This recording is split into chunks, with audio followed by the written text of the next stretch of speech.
Hello my friends. Welcome to Reddit Rabbit. Before we start, catch the rabbit at the bottom right corner, smash that subscribe button and leave a comment. r/AskReddit. If, instead of rebooting movies, retelling them from a different point of view became popular, which movie would you like retold?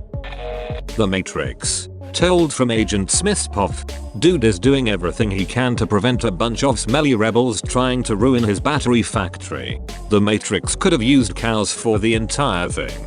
Just an endless green field of happy cows, forever. What does a cow want, after all? Instead it opted to give humanity an existence. It even tried to create a perfect world for them. But some restriction of its AI or humanity's basic hubris meant that it just had to go back to a relatively peaceful point in history, the 1990s, and give them that instead. Despite the fact that humanity fought a genocidal war against it and lost, it still did this. Even when we kept on fighting and fighting, and even conjured up some sort of messiah figure, it just let us get on with it in our silly little world. The Matrix showed us vastly more compassion than we would have shown it if the war had gone the other way. Originally it was actually using humans for computer power, but someone changed that into energy. I love that original idea. A shame they didn't go with it. It would have been so simple to just explain. Humanity's imagination. The brain's ability to create and comprehend. The AI tap into it to help with their own calculations. Imagination equals power. Boom. Done. You're actually not far from the truth there. If you watched the Animatrix, you'd understand that originally, the machines were fighting back as a self-defense measure, but eventually came to the conclusion that humanity needed to be put down.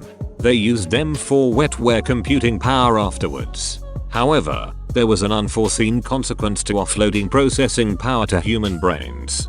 Machines began to feel emotions. Fear, love, jealousy, passion, etc. At first what can be dismissed started becoming a bigger problem. The machines did not want to give up these emotions. There was a codependency that started to form between humans and the machines. Mean Girls told by the girl who doesn't even go there. This. Or Glen Coco. Either way, I'd watch. How about Cloverfield from the view of a professional camera crew? This question instantly made me think of Cloverfield, but not for that reason. I remember when it came out people noticed that there's someone else with a camera in the bridge scene and it became a popular idea that they could do a sequel from that group's perspective. I would think Aliens from Newt's perspective would be pretty substantial. How a girl survived all that and the loss of her family alone on a foreign planet. There's a comic from Dark Horse that has done this. It's 2 issues long. Early 90s. Actually good. Aliens. Newt's tale. Robin Hood from the Sheriff of Nottingham's perspective.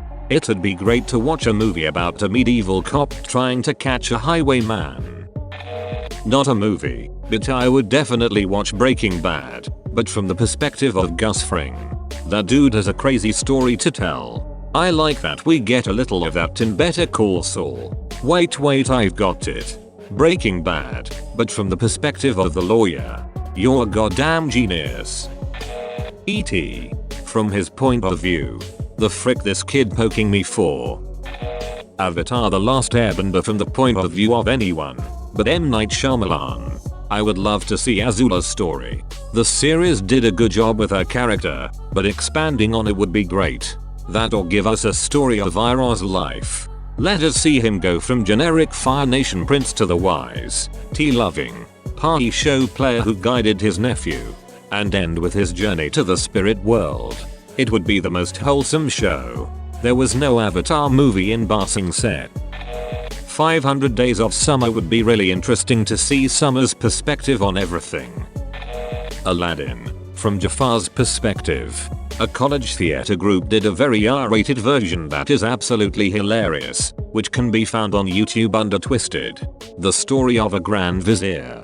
What I would really enjoy is a late 80s, early 90s hand-animated Aladdin where Jafar is the defender of the Sultan's realm against some nefarious interloper who is bent on stealing the princess's heart and worming his way into the royal family.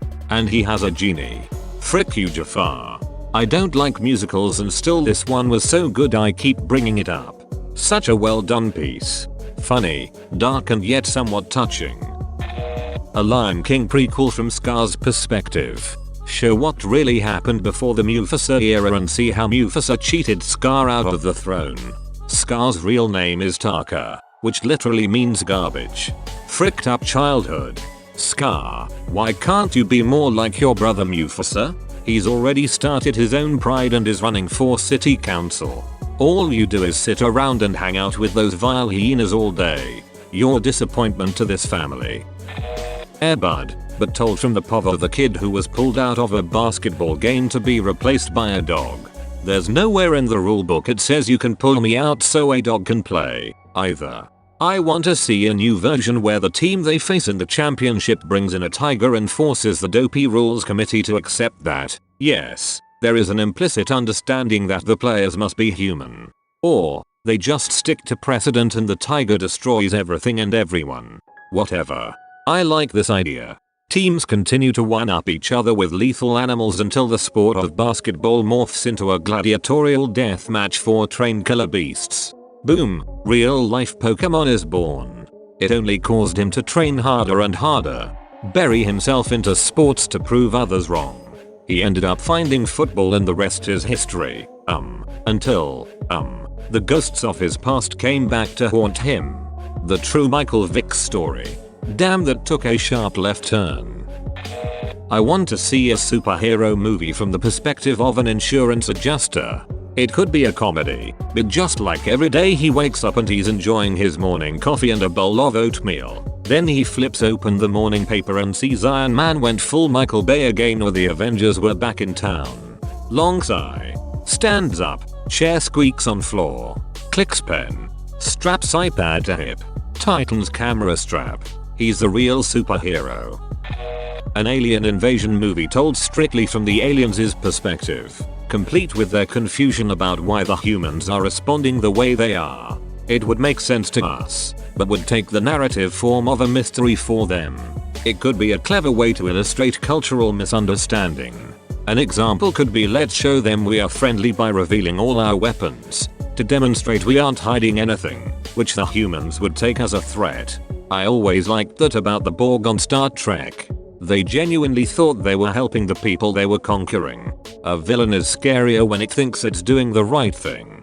That's how the Minbari War starts on Babylon 5. The Minbari, a race of aliens, approach the human fleet with all of their weapons raised and engage so the humans preemptively fire on them. Turns out to the Minbari raising all your weapons is a show of respect. Like, we think you are a worthy enough opponent that we should come prepared. To not raise your weapons would be a huge sign of disrespect. Forrest Gump from Jenny's perspective. That would be a dark and fricked up movie. Who would play her father?